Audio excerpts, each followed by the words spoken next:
بسم اللہ الرحمن الرحیم۔ اولیاء پاکستان یوٹیوب چینل پر ہم آپ کو خوش آمدید کہتے ہیں۔ آج ہم جس ہستی کا آپ سے ذکر ان کا شمار اس صدی کے علماء حق اور اولیاء کاملین میں ہوتا ہے۔ میری مراد امام العارفین حضرت خواجہ حافظ عبدالکریم نقشبندی رحمۃ اللہ علیہ ہیں۔ آپ کی ولادت بسعادت 11 اپریل 1848 بروز منگل محلہ شاہ چند چراغ راولپنڈی میں ہوئی۔ آپ کا تعلق مغل ذات سے تھا مگر کپڑے رنگنے کا کام کیا کرتے۔ آپ کے والد گرامی کا نام حضرت نذر محمد تھا۔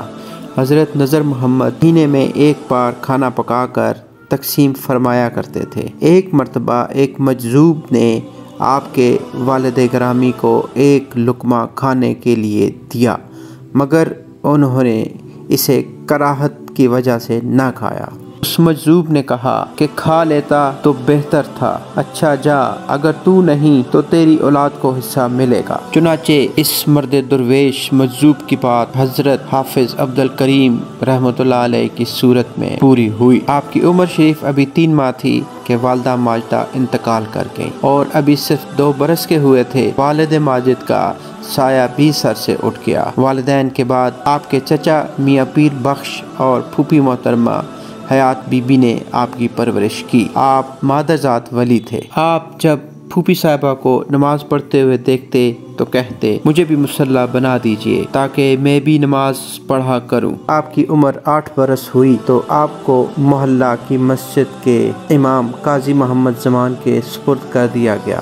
چنانچہ مختصر عرصے میں آپ نے قرآن پاک پڑھ لیا۔ بعد ازاں کتب درسیہ، تفسیر و حدیث، فقہ وغیرہ بھی انہی سے پڑھی۔ قرآن تعلیم آپ پر اکثر بے خودی طاری رہتی۔ آپ زیادہ تر آسمان کی طرف دیکھتے رہتے تھے۔ اسی وجہ سے آپ کے استاد محترم نے آپ کا نام آسمانی رکھ دیا۔ 16 برس کی عمر میں آپ کو قرآن مجید حفظ کرنے کا شوق پیدا ہوا۔ 2 سال کے قلیل عرصہ میں آپ نے قرآن پاک مکمل حفظ کر لیا۔ فن قرات میں آپ مولانا محمد حسین مکی رحمۃ اللہ علیہ کے شاگرد تھے جو اس فن کے بہترین استاد تھے۔ اللہ تعالیٰ نے آپ کو قرات کا لب و لہجہ بھی دلکش عطا فرمایا تھا۔ تلاوت قرآن مجید اس عمدہ ترتیل اور خوش اعلانی سے کرتے کہ سامعین فریفتہ ہو جاتے۔ رمضان المبارک کے مہینہ میں آپ جس مسجد میں نماز تراویح پڑھاتے وہاں لوگ نماز مغرب کے بعد ہی سے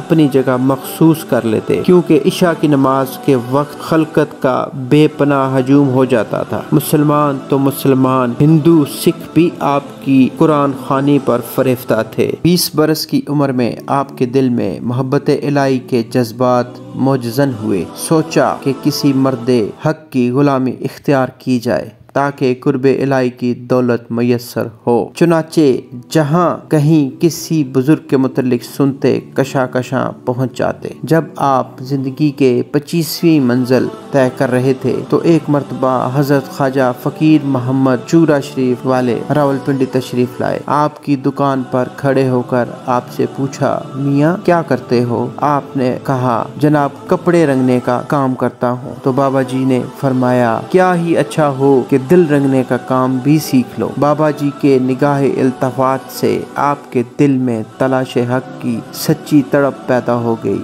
بابا جی کے گرویدہ ہو کر آپ ان کے حلقہ ارادت میں داخل ہو گئے۔ حضرت خواجہ فقیر محمد نے بھی نہایت شفقت و محبت سے نوازا اور یوں ایک لافانی تعلق پیدا ہو گیا۔ اس کے بعد حضرت حافظ صاحب کا معمول بن گیا کہ ہفتہ عشرہ بعد چورا شریف پہنچ جاتے، جو بھی اچھی سے اچھی چیز نظر آتی خرید کر لے جاتے اور حضرت شیخ کی نظر کر دیتے اور مرشد کی توجیہات الہی سے مستفید ہو کر واپس آ جاتے اور یہ واپسی نئی حاضری کی تمہید بن جاتی۔ ایک دفعہ سخت گرمی کے موسم میں آپ پیادہ پا گھر سے نکل کر دربار عالیہ چورا شریف تشریف لے گئے۔ حضرت خواجہ چوروی نے یہ کیفیت دیکھ کر آپ کو گلے سے لگا لیا۔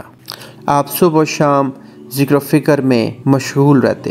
خلوت نشینی کے لیے راولپنڈی شہر میں واقع باغ سرداراں جو کہ اس وقت گنا باغ جنگل کی صورت اختیار کیے ہوئے تھا اور ایک خوبصورت مقام تھا، آپ وہاں تشریف لے جاتے اور خلوت میں اپنے خدا سے لو لگائے ذکر اللہ میں مصروف رہتے۔ کبھی کبھی پیر ودائی کے قبرستان میں ڈیرا لگاتے۔ چونکہ آپ تنہائی پسند تھے اور منزل کے حصول کے لیے تنہائی کی تلاش میں رہتے، آپ راہ سلوک کے بہترین مسافر ثابت ہوئے۔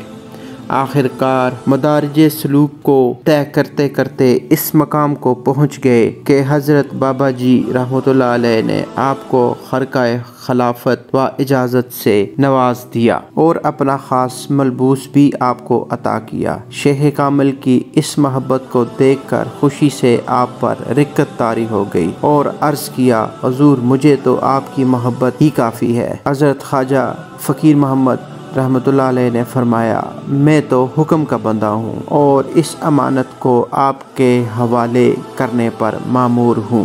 پھر حضرت نے آپ کو نصیحت فرمائی، دنیا کی طرف توجہ نہ کرنا، اس کو پسے پشت ڈال کر ہمہ وقت یاد الہی میں مصروف رہنا۔ مرشد کامل کی ارشادات عالیہ سن کر آپ کے سینہ میں جو عشق الہی کی آگ تھی وہ بھڑک اٹھی، جس نے ما سوائے اللہ کو الہی کی چنگاری شعلہ جوالہ بن گئی۔ کاروبار مشکل ہو گیا اور آپ دکان اور گھر بار چھوڑ چھاڑ کر جنگل کی طرف چل دیے۔ وہاں مطالعہ قدرت الہی میں مشغول ہو گئے اور عجیب مشاہدے اور مکاشفے کا ظہور ہوا۔ آپ 2 دفعہ حج کی سعادت سے مشرف ہوئے۔ پہلی دفعہ کسی وجہ سے حکومت نے حجاج کو مدینہ طیبہ جانے پر پابندی عائد کر دی۔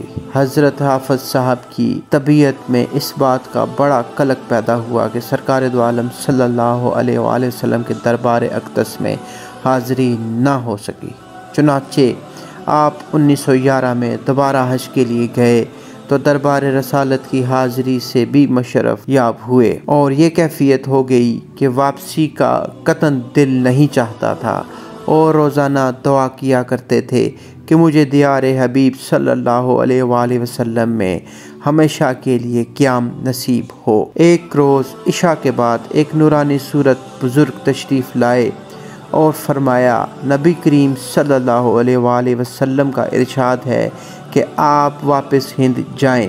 آپ کے وجود سے بہت سی مخلوق فیض یاب ہو گئی اور آپ کی قبر بھی وہیں ہوگی، ساتھ ہی قبر کی جگہ بھی دکھا دی گئی۔ چنانچہ اس جگہ حضرت حافظ رحمۃ اللہ علیہ کا مزار پر انوار ہے۔ جب آپ واپس راولپنڈی پہنچے تو اپنی قبر کے لیے وہ جگہ وقف کی جو آپ کو خواب میں دکھائی گئی تھی۔ اس جگہ پر اپنے بیٹھنے کے لیے چبوترا بنوا دیا۔ آپ کے وصال کمال کے بعد آپ کی لحد مبارک اسی جگہ بنی۔ آپ کی شب و روز کی مصروفیات اس قدر تھیں جس کی وجہ سے آپ تصنیف و تالیف کی طرف زیادہ توجہ نہ دے سکے۔ باوجود اس کے آپ کی تصوف و اخلاق پر ایک بہترین تصنیف ہدایت الانسان الی السبیل العرفان جو کہ 208 صفحات پر مشتمل ہے۔ اس کے علاوہ آپ نے اپنے خلیفہ قاضی عالم الدین سیالکوٹی سے مکتوبات امام ربانی کا